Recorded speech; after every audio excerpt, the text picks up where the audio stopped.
this is Shiv Siddiqui on ANS Weekly English News. Turkey Dayanat Foundation has provided humanitarian assistance to the Rohingya Muslims who are struggling with their lives in IDP camps in the regions from Myanmar's government's pressure and the Buddhist attacks.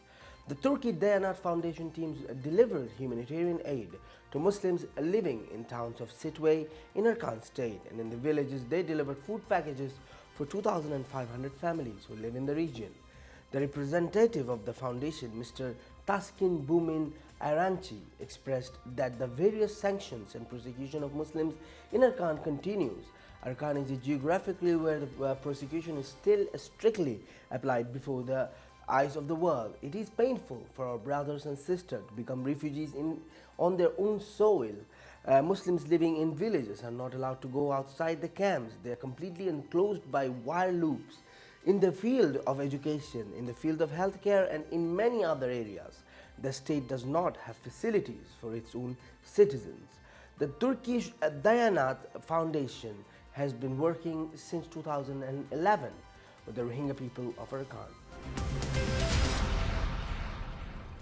Pope Francis issued a stinging criticism of atrocities against Myanmar's Rohingya minority on Wednesday, saying they have been tortured and killed simply because they wanted to live their culture and Muslim faith. The Pope's remarks at this weekly's audience followed last week's UN report that has said security forces in the north of the country had carried out mass killings, gang rapes, and burned villages. They have been suffering for years. They have been tortured, killed, simply because they wanted to live their culture and their Muslim faith, the Pope said.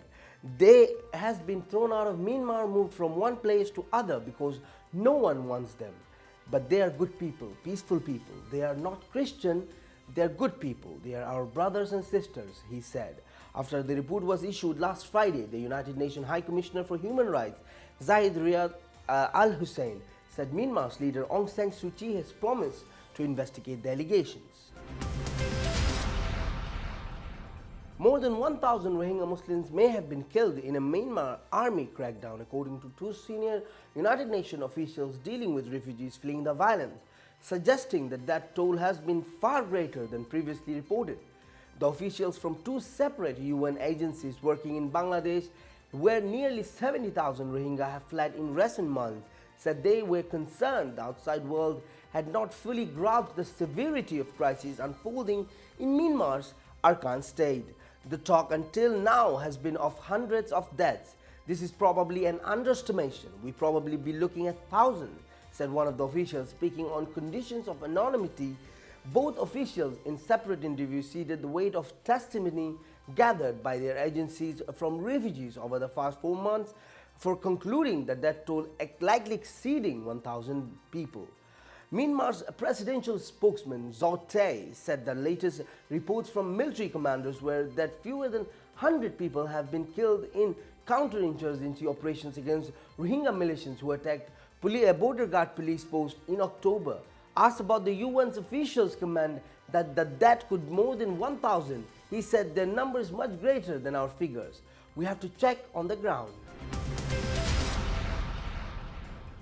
Burma's government said on Monday that it has requested more information from United Nations so that it can investigate alleged human rights abuses by the Burma army in Arakan state. If there is a solid evidence to prove these allegations of human rights violations, if they can be investigated, then we will take action in accordance with our procedure, U Zote, Deputy Director General of the President's Office, told the Irrawaddy news agency on Monday. In response to a recently published UN human rights report, State Councillor Aung San Suu Kyi directly asked the UN High Commissioner for Human Rights to provide more information on the allegations, he added. The UN said on the report released last Friday was based on interviews conducted from January 12 to 21 with more than 200 Rohingya people who fled to Bangladesh since an outbreak of violence began in Arakan state in October. The report said the agency's team conducted in-depth interviews with 204 victims and witnesses, including 101 women, 77 men, and 26 children. The UN reported that more than half of the women interviewed said they have been victims of rape or sexual violence. Other interviewees reported witnessing killings by government forces during the October-December period while Burma army conducted counter-insurgency operation in western Arakan state. Qatar is among the latest Islamic countries to come forward to support Malaysia in its humanitarian project to help Rohingya community that has sought refuge in the country. Deputy Prime Minister Datuk Seri Dr. Ahmad Zahid Hamidi said the Qatar government had agreed to provide special funds for Malaysia to aid refugees in 3 areas: primary school education, skill training and medical and health care. The agreement to channel funds is a positive response by Qatar to Malaysia's ongoing efforts in resolving issues regarding the Rohingya. The Qatar government is very appreciative of the Prime Minister Datuk Seri Najib Abdul Razak's role in assisting the Rohingya community, he told the Malaysian journalist. Ahmad Zahid, who is also a Home Minister, is in Qatar on a 4-day working visit since February 4. This is Ahmad Zahid's first visit to the richest country in the world since being appointed as Deputy Prime Minister in July last year. According to him, Qatar commitment was secured after a series of meetings between him and the Qatar top leadership.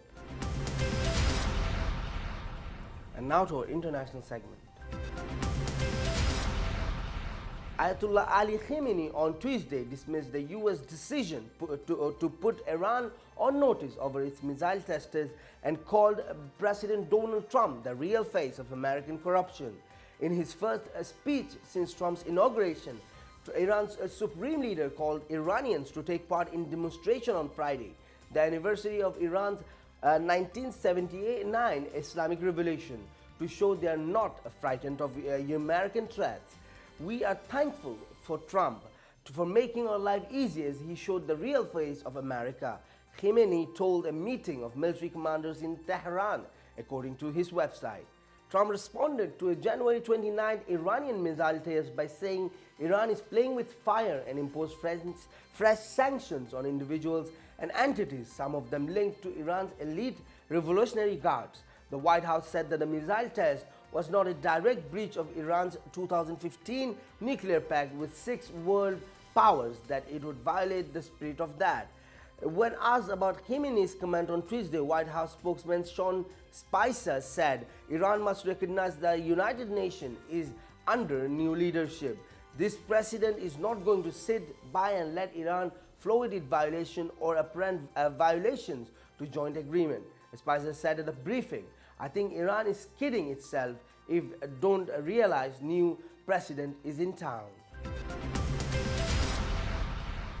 US President Donald Trump has broken the ice with Chinese President Xi Jinping in a letter that said he looked forward to working with him to develop relations, although the pair haven't spoken directly since Trump took office. The letter thanked Xi on his congratulatory note on Trump's inauguration and wished the Chinese people a prosperous Lunar New Year of a rooster, the White House said in a statement on Wednesday. President Trump stated that he looks forward to working with President Xi to develop constructive relations that benefits both the United States and China, it said. China said on Thursday it attached great importance to China-US ties after confirming it received the letter. At a daily press briefing in Beijing, Chinese Foreign Ministry spokesman Lu Kang said China commended Trump for sending Lunar New Year greeting to the Chinese people and said cooperation between the two countries was the only option. Trump and Xi have yet to speak directly since Trump took office on January 20th, although they did talk soon after Trump won the US presidential election in November.